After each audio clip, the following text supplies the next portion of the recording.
ग्राम दगोरी और आसपास के सभी सम्माननीय ग्रामीण जन, प्यारे बच्चे, पत्रकार साथी,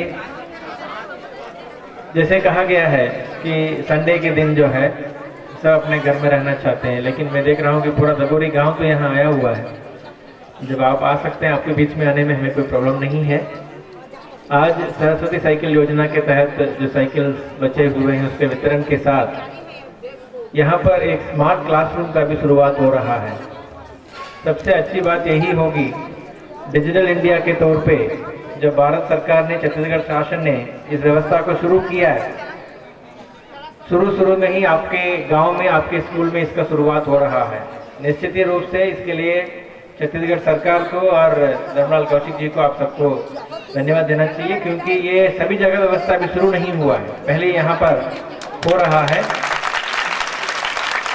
और इस व्यवस्था तभी सफल होगा जब इसका पूरा उपयोग आप कर पाएंगे।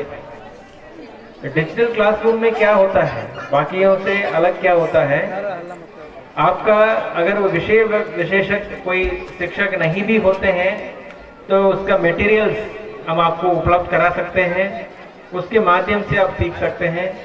और एक तरफ से डिस्टेंस एजुकेशन का भी एक बहुत बड़ा फायदा इस डिजिटल मीडिया के माध्यम से हो सकता है।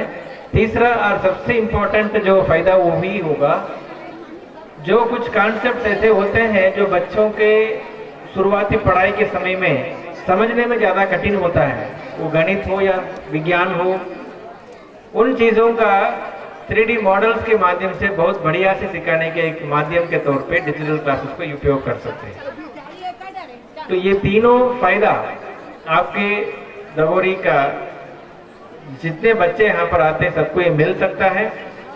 तो इसके लिए पूरा प्रयास किए सभी को, यहाँ के जो प्राचार्य है और यहाँ का सभी शिक्षकगण, सबको मैं बधाई देना चाहूँगा। और जो व्यवस्था आज शुरू हो रहा है, ये केवल शुरुआत करने के लिए नहीं बल्कि हमेशा चलते रहने के लिए होना चाहिए। मुझे अच्छा लग रहा है कि छत्तीसगढ़ आने के बाद, काफ़ी साल बाद, बिलासपुर जिले में आने के बाद बिल्हा ब्लॉक में कई ऐसे उच्चतर माध्यमिक विद्यालय में देख रहा हूँ जो कॉम्पिटेंसी रख रहे हैं आगे बढ़ने का, उसका पूरा दिख रहा है कि वहाँ का टीचर्स, और कई गांव बिल्हा ब्लॉक के मैंने पहले भी देखा हुआ है, एक बढ़ चढ़ के सब लोग अपने अपने तरफ से प्रयास कर रहे हैं कि अपने स्कूल को अच्छा करना चाहिए, अपने बच्चों को बेहतर व्यवस्था देना चाहिए। जब ऐसे एक तरफ से निर्णय लेके आपके साथ रहने वाला टीचर्स आपको मिल गए, उससे बड़ा कोई आपका संपत्ति नहीं मिल सकता है। जब अच्छा टीचर्स मिल जाएंगे, आपका अच्छा शिक्षण व्यवस्था होगा, जब अच्छा शिक्षा मिल जाएगा तो निश्चित रूप से आपके भविष्य अच्छा रहेगा। तो आज की जो जमाना है ये तो कॉम्पिटिटिव है, युग बहुत एक तरफ से प्रायोगिक तरीके से चलता है। हर व्यक्ति दूसरे से हर चीज, हर मिनट, हर कदम compete करता है। तो इतने बड़े जनसंख्या रखने वाला देश में आज की सबसे बड़ा संपत्ति वही होगा जो सूचना तंत्र, नॉलेज। इस नॉलेज सोसाइटी में, नॉलेज इकोनॉमी में इस तरह का व्यवस्था आपके यहाँ आ रहा है, निश्चित रूप से आपके लिए फायदेमंद होगा। और आगे आने वाला समय में मैं ये देखना चाहूँगा यहाँ के बच्चों को केवल रिजल्ट्स नहीं, क्योंकि केवल मार्क्स आपके लिए आगे बहुत बड़ा अच्छा भविष्य नहीं दे देगा। मार्क्स के कारण रहने वाले मूल रूप से आपका जो नॉलेज है, कितने जानकार होते हैं हर विषय पे, वो सबसे बड़ा फायदेमंद होगा। इस स्कूल को लेकर के कुछ अधोसंरचनाओं की कमी है, कुछ और व्यवस्थाओं को लेकर के आपके प्राचार्य महोदय ने हमें अवगत कराया है। निश्चित रूप से आने वाले समय में आपके स्कूल के कमियों को दूर करने के लिए भरपूर प्रयास किया जाएगा। जो बेहतर से बेहतर मदद हो सकता है वो आपको निश्चित रूप से कर दिया जाएगा। जल्दी से जल्दी आपको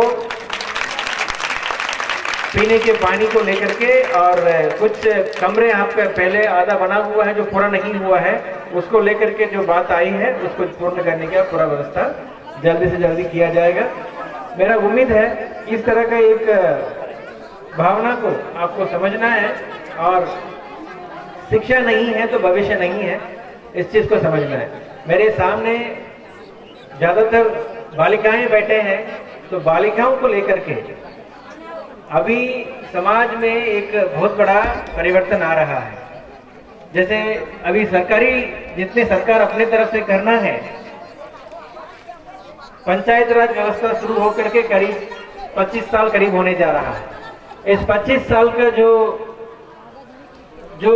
बदलाव है वो इस तरह का आया है कि आज की स्थिति में 50% पंचायत प्रतिनिधियों का पदों के महिलाओं के लिए आरक्षित किया गया है। और मुझे यहाँ इसको बताने में कोई संकोच नहीं है, ये करीब 7-8 साल होने के बावजूद भी, जो महिला प्रतिनिधि बनने के बाद भी कई महिलाएं अभी भी सामाजिक तौर पे और इस तरह का शैक्षणिक व्यवस्था में कमजोरी होने की वजह से वो प्रतिनिधि तो बन गए हैं, लेकिन अपने प्रतिनिधित्व को अच्छे से सामने रख नहीं पाते हैं। इस तरह के सभाओं में, शासकीय कार्यालयों में, जहां गांव के और अपने जिन आम जनताओं को प्रतिनिधित्व वो कर रहे हैं, उनके लिए बात करने में उनको तकलीफ महसूस होती है। आगे और सरकार ने अभी सारे पदों में 1/3 पद महिलाओं के लिए आरक्षित किया है, जितने सरकारी पद होगा। जो यहाँ जितने भी हमारे छात्राएं बैठे हैं उनके इसमें नॉलेज में डालने के लिए मैं ये बता रहा हूँ कि अगर अच्छे पढ़ाई करेंगे और पढ़ाई बीच में नहीं छोड़ेंगे, आपके साइकिल योजना क्यों लाया गया है? साइकिल सरकार क्यों दे रहा है? अच्छे से राउंड लगाने के लिए, स्कूल नहीं छोड़ना है इसलिए, समझ रहे हैं? जब 8वीं तक हो गया, 8वीं तक गांव-गांव में स्कूल होता है, लेकिन उसके बाद जो स्कूल है वो बड़े गांव में ही होता है। जैसे यहाँ पर अगर हायर सेकेंडरी स्कूल है तो केवल दगोरी नहीं, आसपास के गांव से भी यहाँ बच्चे पढ़ने आ रहे होंगे। उन बच्चों को मददगार हो, इसलिए जो बच्चे 8वीं पास करके 9वीं जाते हैं, बालिकाएं, उनके लिए सरस्वती साइकिल योजना का शुरुआत किया गया। सरकार हर संभव मदद कर रहा है ताकि कोई भी अनपढ़ ना रहे।